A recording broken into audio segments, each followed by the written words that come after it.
के लिए अपना एयर स्पेस बंद किया तो भारत ने भी पाकिस्तान के लिए अपना एयर स्पेस बंद कर दिया है और अब पाकिस्तान के विमान पूरब में जाने के लिए चीन का चक्कर लगा रहे हैं।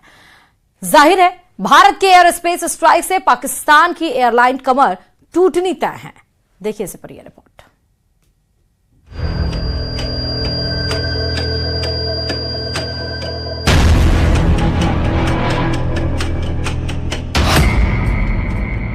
पाकिस्तान पर एयर स्पेस स्ट्राइक।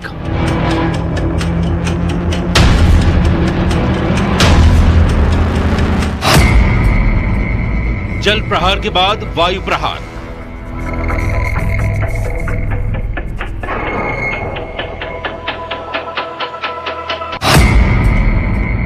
एक के बाद एक भारत की स्ट्राइक। भारत ने पाकिस्तान को करारा जवाब देते हुए अपने एयर स्पेस को पाकिस्तान की उड़ानों के लिए बंद कर दिया है। पाकिस्तान ने भारत के लिए अपना एयर स्पेस बंद किया, उससे भारत को ज्यादा फर्क नहीं पड़ने वाला, लेकिन पाकिस्तान को पूरब में जाने के लिए भारत के एयर स्पेस की सख्त जरूरत है। लेकिन अब उसको ये सहूलियत नहीं मिलने वाली और उस पर एयर स्पेस वाली स्ट्राइक से उसका तगड़ा नुकसान होने वाला है। भारत के ऊपर पाकिस्तान एयरलाइन की उड़ान बंद। पाकिस्तान के प्राइवेट जेट भी नहीं भर सकेंगे उड़ान। पाकिस्तानी मिलिट्री के विमानों को भी इजाजत नहीं। पीआईए के लीज पर लिए विमानों पर भी लगाई गई पाबंदी। पाकिस्तान के लिए भारतीय एयर स्पेस पूरी तरह बंद। अब पाकिस्तान के विमानों को कहीं भी उड़ान भरना होगा तो उसे पूरे चीन का चक्कर लगाना होगा और ये भी संभावना है कि उन्हें चीन में उतरना भी पड़े ताकि आगे के सफर के लिए वो ईंधन भरवा सके। जाहिर है भारत ने पाकिस्तान की कमर तोड़ने वाला एक और फैसला लिया है। इसका सबसे बड़ा असर पाकिस्तान इंटरनेशनल एयरलाइंस की कुआलालंपुर जाने वाली 2 रूट्स PK 8945 और PK 8989 पर पड़ा है। पहले ये फ्लाइट्स लाहौर से भारत होते हुए कुआलालंपुर जाती थी, जिससे दूरी कम और वक्त बचता था। लेकिन भारत के एयर स्पेस बंद करने के बाद अब इन्हें चीन होते हुए जाना पड़ रहा है। इस नए रास्ते से 3 घंटे ज्यादा समय लग रहा है। कल से ही ये फ्लाइट्स नए रास्ते पर उड़ान भर रही हैं। जैसे को तैसा की नीति पर चलते हुए भारत ने साफ कर दिया है कि जवाब अब सिर्फ जमीन से नहीं आसमान से भी मिलेगा। भारत एक ही जगह से नहीं पाकिस्तान को हर जगह से तोड़ रहा है। कभी डिजिटल स्ट्राइक, कभी वाटर स्ट्राइक, कभी डिप्लोमेटिक स्ट्राइक, कभी इकोनॉमिक स्ट्राइक और अब एयर स्पेस स्ट्राइक। वही पाकिस्तान ने अपना एयर स्पेस बंद करके खुद अपने पैर पर कुल्हाड़ी मारी है और उसे लाखों करोड़ डॉलर की चपत लगने लगी है।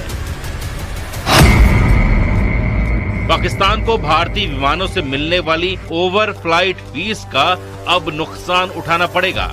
एक बोइंग 737 के लिए औसतन $580 और बड़े विमानों के लिए इससे भी ज्यादा फीस पाकिस्तान को मिलती थी। जानकारों के मुताबिक हर दिन करीब 2 से 2.4 लाख डॉलर की चपत पाकिस्तान को लग सकती है।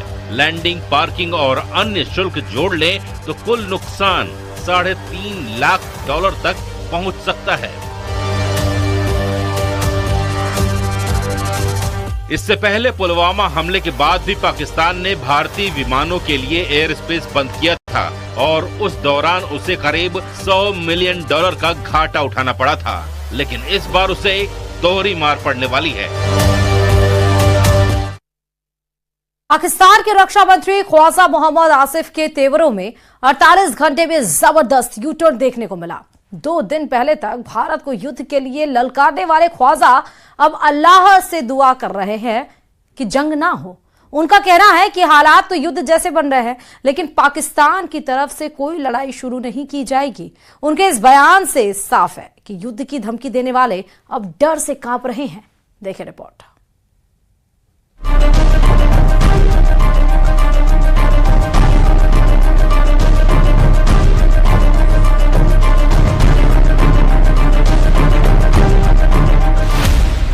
पाकिस्तान के जंगबाज मंत्री के बदले सुर।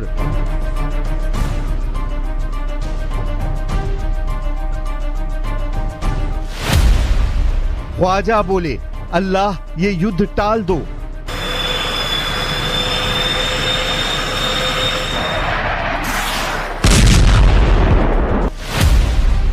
पिटने से पहले पाकिस्तान का सरेंडर।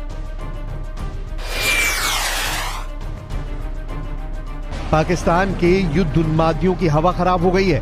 बात बात पर एटम बम की धौंस जमाने वाले पाकिस्तानी मंत्रियों के सुर बदल गए हैं। पाकिस्तान के रक्षा मंत्री ख्वाजा मोहम्मद आसिफ का लेटेस्ट बयान सुनकर आप हैरान हो जाएंगे। ये वही ख्वाजा हैं जिन्होंने भारत को युद्ध के लिए 2 दिन पहले ललकारा था, लेकिन अब जनाब का नया बयान सुनिए। बंदे ने अल्लाह से युद्ध को किसी भी हाल में टाल देने की दुआ मांगी है। कहूँगा कि एक क्लैश की सूरत हाल बिल्कुल नज़र आ रही है। अल्लाह करे एवर्ट हो जाए, हम कोई जंग मुसल्लत हमारी तरफ से तो कतई तौर पे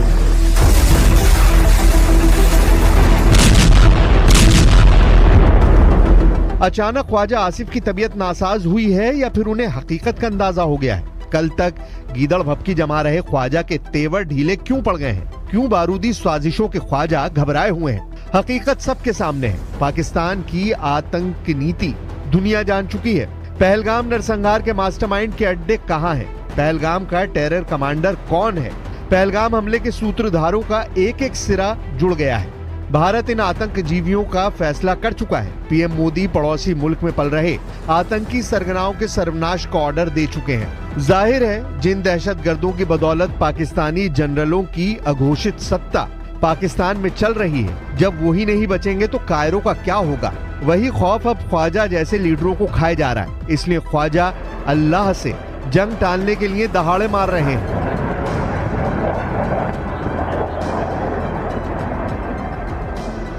कहूँगा कि एक क्लैश की सूरत हाल बिल्कुल नज़र आ रही है।